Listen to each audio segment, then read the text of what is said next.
بيقول الإمام الشافعي رحمه الله: إذا أصبحت عندي قوت يومي فخل الهم عني يا سعيد، ولا تخطر هموم غد ببالي، فإن غدا له رزق جديد.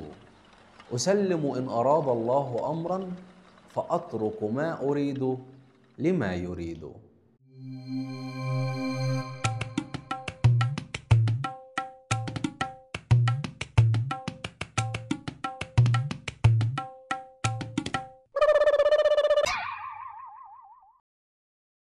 السلام عليكم ورحمة الله.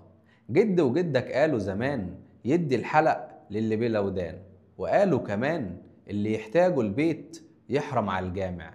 لكن اللي ربنا قاله كان غير كده، واللي اتعلمناه من رسولنا الكريم برضه غير كده. فربنا عز وجل قال في قرآنه الكريم في سورة سبأ الآية رقم 39: بسم الله الرحمن الرحيم: قل إن ربي يبسط الرزق لمن يشاء من عباده ويقدر له وما أنفقتم من شيء فهو يخلفه وهو خير الرازقين.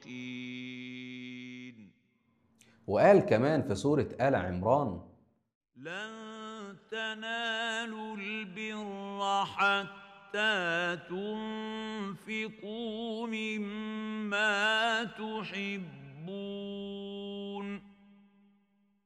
وما تنفقوا من شيء فإن الله به عليم.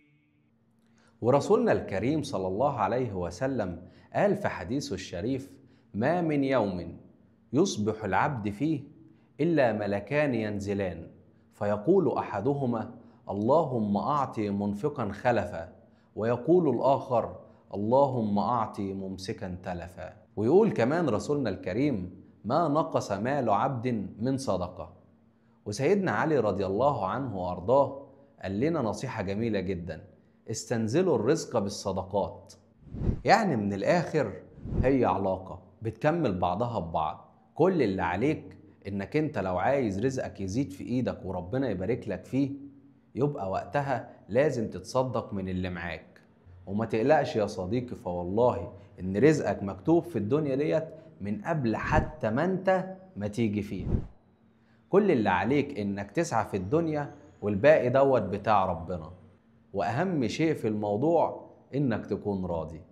ربنا يرزقكم القناعة والرضا، ويجمعني بيكم في الجنة بإذن الله.